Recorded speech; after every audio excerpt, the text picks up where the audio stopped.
So in the last video, I was telling you how I wanted to mend this cushion because I like keeping things for as long as possible. And this is very old, but it was so threadbare. Some of the fabric was so threadbare in the front that I decided in the end to put some patches over it and then put some more patches under the back of it in some sections and do a bit of embroidery to hold it on. I have a little bit of couching stitch holding it on as well. But I thought because I'm going to get decorative on it, and I have earlier, that's from a kit that I used to have, that I got some great stitches from. So I'm going to show you some stitches that I'm doing for this to decorate it and bring a bit of new life into it, and where I got them from. If you watched that video, you'll remember I had a second cushion that I had decided to just recover completely. I do have an old curtain, which is a furnishing fabric, a thick furnishing fabric that I've used before in my cover for my journal project, my sewing journal project, that I dyed the fabric for with an indigo. So here are my two stitch sources. Obviously when I was doing the cushion there were some designs on it already, but this one is from this kit, which amazed me. It was only €3. That was, I don't know, was it on sale for €3, but that's what it was, and you got all the materials and everything. So that's that section here, and I learned so much from that. The long and short stitches in that are what I used for this section. So I'll show you a few of those. It's the easiest thing in the world if you've never done that before. The other thing is this book, which I love. I bought this book because I just love the stitches in it. Some of the stitches are lovely in it. And this one I'm going to show you today. This is a running stitch that has a kind of a whip stitch through it, and it's the easiest thing in the world, but you can make fabulous designs like this with it. And that's what I'm doing on this today, because although I have a few patches on it, I like breaking up the intersection of patches to make it more an integrated landscapey thing. I'm doing a few hills in the background here, just in the center bit, and I don't like those very harsh edges. So I'm doing some of that long and short stitching to take the edges off a little bit. And then I am putting a few plant kind of shapes like this one in the blocks. Embroidery is so lovely to get into because you can get all these lovely colours, and sometimes they're pretty cheap to buy. So you can build up a good collection if you get one every time you go to your craft shop. But I've picked out a nice pale kind of camel colour for this tall grass. What I do is I split the embroidery thread. You can use it, if I show you, you can use it the full width of the thread, but I more often than not use 2 strands. And sometimes I go down to 1 strand. See the way the thread splits up? That one's been semi-split already. Originally there were 6 strands, and you just do that, pull off 2, and then pull it, keep pulling it all the way down to separate it. I've got a little craft cutting mat in the middle so that it doesn't accidentally go through to the back, but I am going to start the work from the back, and I have a little knot in the thread, and then I'm just going to go up with the running stitch. You can do a few stitches at a time if you want, or one at a time. Then I'm going to come back down, and for the side nodes, they're really just long enough for 1 stitch. So I won't have to whip stitch through them, you see.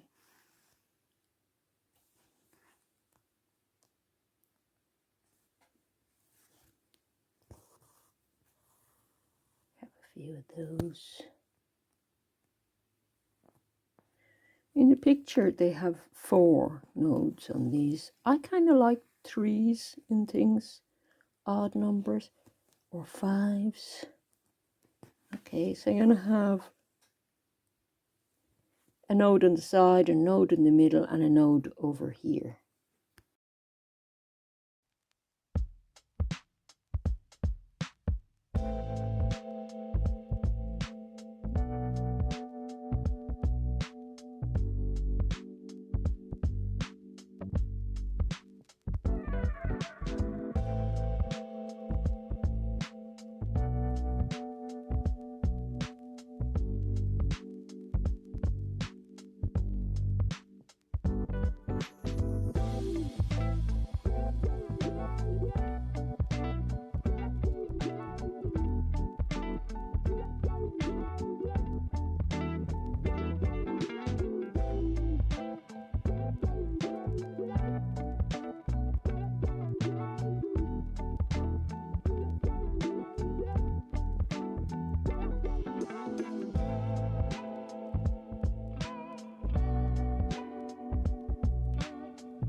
I'm whipping through on this one from the bottom to the top just because you can.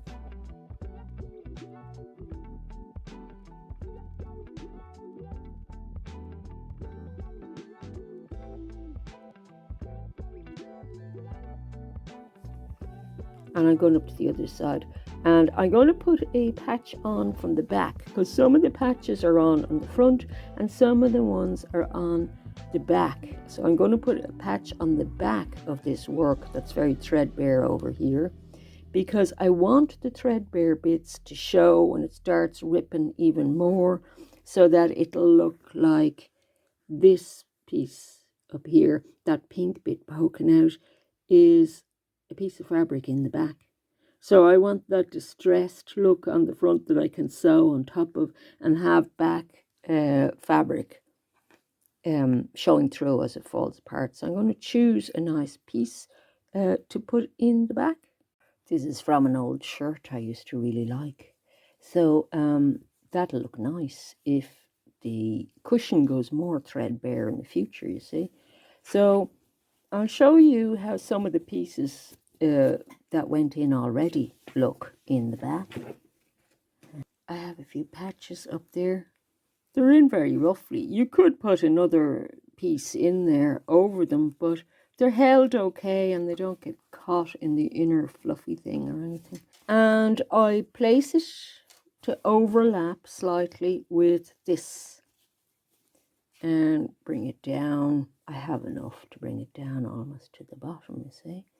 And up here, it'll go up to about there. So I'm going to pin that in place and then do a couching stitch. But I have to do that before I can carry on with this plant to finish it, because that's going to go across this bit, and I don't want to be sewing over fabric that's threadbare. I want to have that support of the other fabric in the back. Okay, so I have that section pinned down, and the pins kind of show me where the edge of the patch is, but I am also going to sew that down with a basting stitch. A basting stitch is the best invention ever. It's got a knot on the end of it. That's just a machine thread in a kind of beige color. The color wouldn't matter. Your basting stitch doesn't matter if it shows a little bit. It can be nice. The basting stitch is like a tiny back stitch, right? And then you take a big step upwards, a giant leap, and take another stitch, and a tiny stitch backwards. So all it shows in the front is a tiny stitch. And this acts like a little glue to hold your patch down before you start working on it. And you can hardly see it, you know. You can do invisible, completely invisible basting stitches if you match the color of the piece, but you really don't need to do it on this kind of work. And I don't want to get into being too finicky, because I just want to enjoy myself doing this. Just coming over a little bit, and basically what I'm going to do is I'm going to do lines of basting going down this way. So I think in this video you're going to get 4 stitches then, if we're counting the basting stitch. But so basting stitch, this stitch for the stem, the French knot we've to do yet, and the long and short knot. Yeah, that's 4, isn't it? See how nice the basting stitch is. And again, it's one of those stitches, it's so enjoyable to do. I love doing basting stitch. I could sit here and do this all day. So there's my basting stitch on the front, and there she's on the back. And obviously you don't need to do that unless you're working on a very threadbare piece that you want to support from the back and still see the really old fabric in the front, which is why I was using it. But it was still nice to be able to see a basting stitch, wasn't it, if you hadn't used a basting stitch before.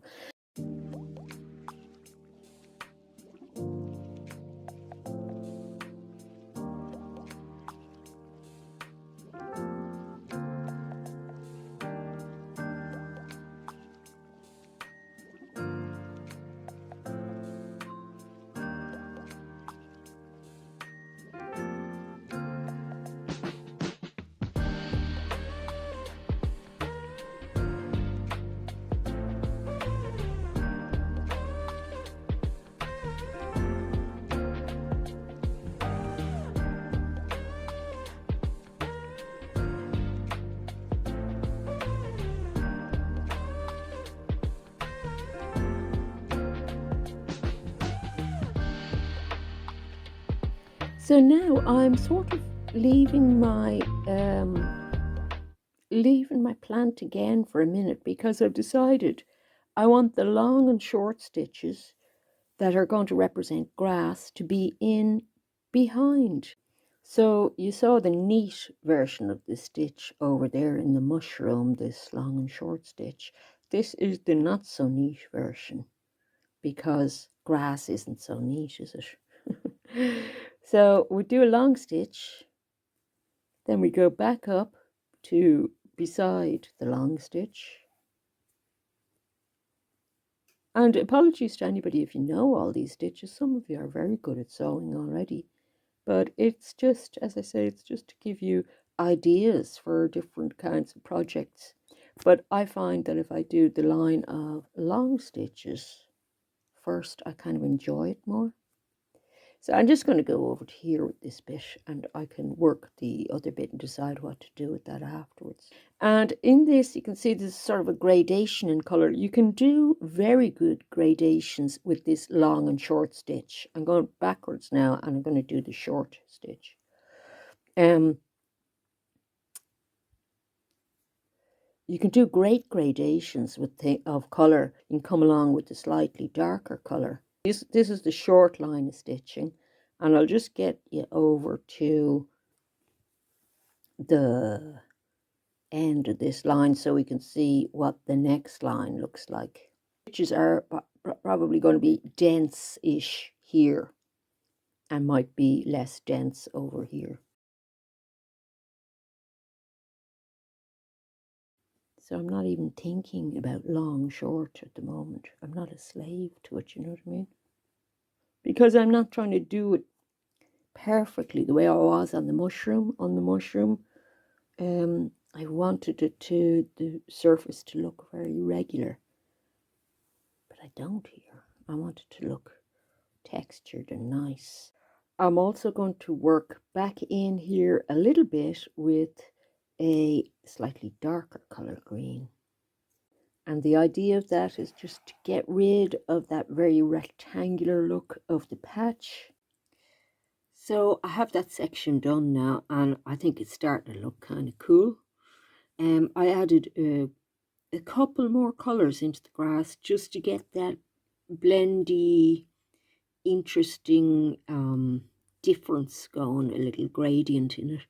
And I'm going to do the French knots at the top of each of these little nodes of the plant now. And we're going to use a nice bright color for that, so it's going to pop against the green.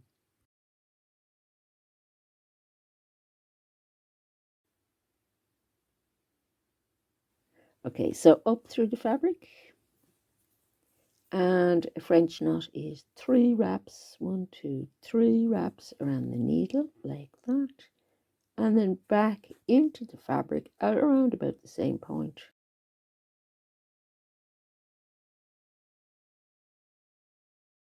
Here we go, boing! Isn't that cute? Cute little nubbly bit. They're fun to do. And you can do more wraps on them and have them nubblier if you want when you get used to them. So it is starting to pop, isn't it, that plant. So there we are. A lot of fun to do, and I have more bits to do down here because there's more backing to go in here. But you could do the whole thing just in patches if you don't want to retain any of the fabric behind. And that's a nice way of making a scene that's very blended kind of a look to it with a few very simple stitches. And the whole texture is starting to look very interesting. So while before I'm going to continue with that, I think I will put my fabric in for the cushion to dye, and then I'll have to dry it and cut it out to make the cushion cover, and I will show you what shape I cut it out to. I'm not going to give you exact dimensions because my cushion cover is bound to be a different size to your cushion cover.